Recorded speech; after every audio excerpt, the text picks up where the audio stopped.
New ইয়র্কে doctor Yunus Joe Biden বৈঠক আজ তৌহিদ জয়শঙ্করের মধ্যে ঢাকা দিল্লি সম্পর্ক এগিয়ে নেওয়ার উপায় নিয়ে আলোচনা।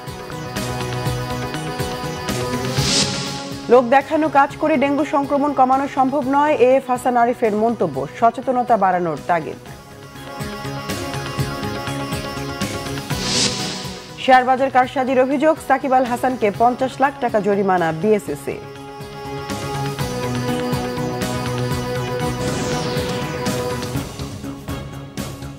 দেখছিলেন ক্রাউন সিমেন্ট সংবাদ শিরোনাম, এবার বিস্তারিত সংবাদ। মার্কিন প্রেসিডেন্ট জো বাইডেনের সাথে বাংলাদেশের অন্তর্বর্তী সরকারের প্রধান উপদেষ্টা ডক্টর মোহাম্মদ ইউনুসের বহুল আলোচিত বৈঠক আজ। জাতিসংঘের সাধারণ পরিষদের অধিবেশনের সাইড লাইনে হবে বৈঠকটি। নিউ ইয়র্কের স্থানীয় সময় 24 সেপ্টেম্বর মঙ্গলবার দুপুরে জাতিসংঘ সদর দপ্তরে বাংলাদেশ ও যুক্তরাষ্ট্রের শীর্ষ নেতা বৈঠকে বসবেন। গত 8 আগস্ট প্রধান উপদেষ্টা হিসেবে দায়িত্ব নেওয়ার পর জাতিসংঘ সাধারণ পরিষদের অধিবেশনে যোগ দিতে যুক্তরাষ্ট্র যাওয়াই ডক্টর ইউনুসের প্রথম বিদেশ সফর।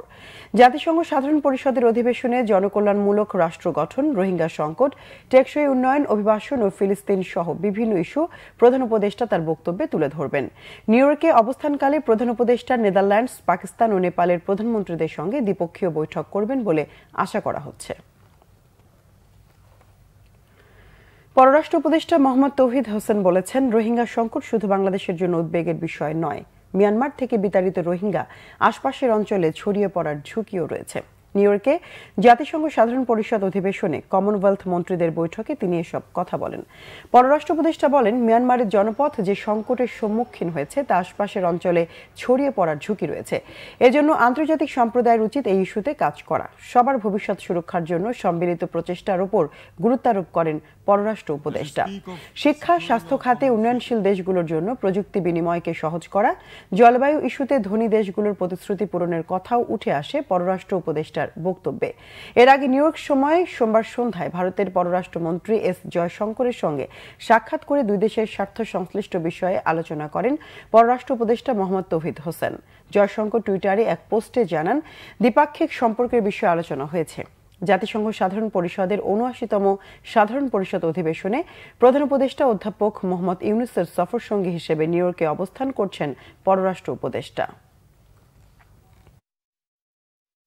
As we speak of securing our common future, we have to be ready to make inconvenient choices, difficult trade-offs, and critically question the decisions we take.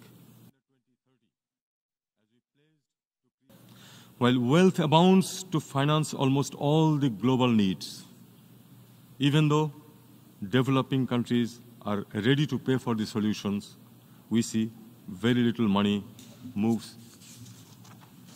to critical developmental issues such as climate adaptation, securing future of water for farmers, etc.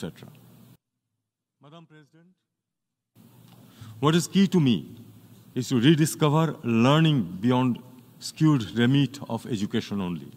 We need to blend content with values that spark creativity. We also need to democratize digital technology tools, applications and innovations. আগামী 18 মাসের মধ্যে নির্বাচন আয়োজনে অন্তর্বর্তী সরকারকে সব ধরনের সমর্থন দেবেন সেনাবাহিনী প্রধান জেনারেল ওয়াকারুজ্জামান। সোমবার ঢাকায় রয়টার্সকে দেয়া এক সাক্ষাৎকারে সেনাপ্রধান বলেন, রাষ্ট্র পরিচালনা ও নির্বাচন ব্যবস্থায় গুরুত্বপূর্ণ সংস্কারের জন্য অন্তর্বর্তী সরকার যেসব কাজ করছে তাতে পূর্ণ সমর্থন রয়েছে তার। বলেন, পরিস্থিতি যাই হোক প্রধান উপদেষ্টা ডক্টর মোহাম্মদ ইউনুসের প্রতি তার সহযোগিতা অব্যাহত থাকবে। 1 থেকে 1.5 বছরের মধ্যে গণতান্ত্রিক প্রক্রিয়ায় উত্তরণ হওয়া উচিত, তবে ধৈর্য ধরার প্রয়োজনীয়তার উপরও জোর দেন তিনি। সামরিক বাহিনীকে রাজনৈতিক প্রভাব মুক্ত করার একটি রূপরেখা তৈরি করা হয়েছে বলেও জানান জেনারেল ওয়াকারুজ্জামান।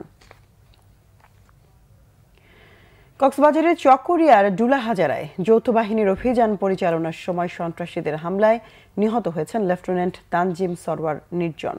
সোমবার দিবাগত রাত 3টার দিকে গোয়েন্দা তথ্যের ভিত্তিতে চকরিয়া উপজেলার ডুলাহাজারা ইউনিয়নের পূর্ব মাইচপাড়া গ্রামে অভিযানে যায় সেনাবাহিনী।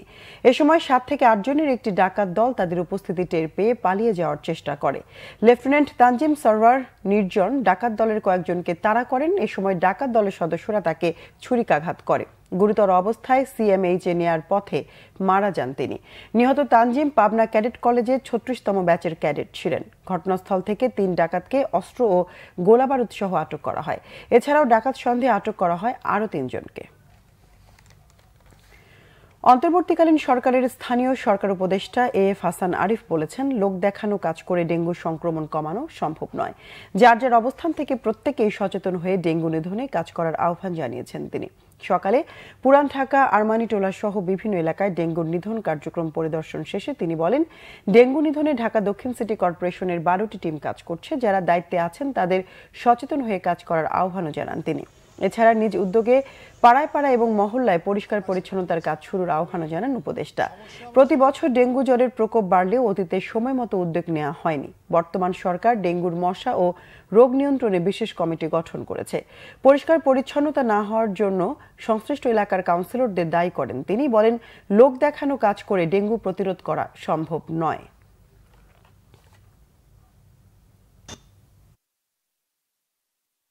900 ক্রস করে গেছে, যেটা খুবই অ্যালার্মিং। এটা একেবারে নামিয়ে আনতে হবে যে অফিসারদের পক্ষে সম্ভব না যে পাড়ায় পাড়ায় ঘুরে ঘুরে করবেন। সেই জন্য আমাদের ইলেক্টেড রিপ্রেজেন্টেটিভ আছেন, কাউন্সিলর সাহেবরা আছেন, ওনাদেরকেও আমি আজকে বললাম মানুষের যে প্রয়োজনগুলো সেগুলো আপনারা দেখবেন, পরিষ্কার রাখা, পরিবেশ ভালো রাখা ইত্যাদি ইত্যাদি। ক্রিকেটার সাকিব আল হাসানের বিরুদ্ধে শেয়ার কারসাজির প্রমাণ মিলেছে। কারসাজিতে জড়িত থাকায় দেশসেরা এই ক্রিকেটারকে 50 লাখ টাকা জরিমানা করেছে নিয়ন্ত্রক সংস্থা Bangladesh securities and exchange commission BSEC.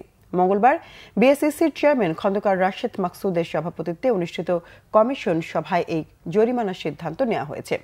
পুঁজিবাজারে তালিকাভুক্ত প্যারামাউন্ট ইন্স্যুরেন্সের শেয়ার নিয়ে এই কারসাজি করেন সাকিব আল হাসান।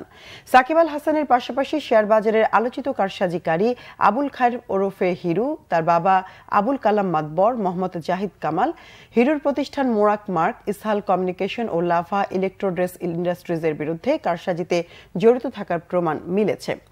এ কারণে সব ব্যক্তি ও প্রতিষ্ঠানকেও জরিমানা করা হয়েছে। এর আগে একাধিক শেয়ার কারসাজির তদন্ত প্রতিবেদনে ক্রিকেটার সাকিব আল হাসানের নাম উঠে আসে। তবে কারসাজির প্রমাণ না পাওয়ায় এতদিন তাকে জরিমানা করেনি বিএসইসির সাবেক চেয়ারম্যান অধ্যাপক শিবলি রুবায়েতুল ইসলামের নেতৃত্বাধীন কমিশন। গত 28 আগস্ট বিএসইসির দেশব্যাপী বিনিয়োগ শিক্ষা কার্যক্রমের শুভেচ্ছাদূত হিসেবে ক্রিকেটার সাকিব আল হাসানের নিয়োগও বাতিল করা হয়। দর্শক, ছিল এখনকার মতো। পরের সংবাদ সন্ধ্যা 6টায়। এর আগে 5টায় রয়েছে নিউজ টপ 10 দেখার আমন্ত্রণ রইল। এছাড়া বাংলাভিশন সংবাদ এবং সংবাদ সংশ্লিষ্ট অনুষ্ঠান দেখতে ভিজিট করুন www.bvnews24.com ও facebook.com/banglavisionnews এবং সাবস্ক্রাইব করুন youtube.com/banglavisionnews। এতক্ষণ সঙ্গে থাকায় ধন্যবাদ সবাইকে।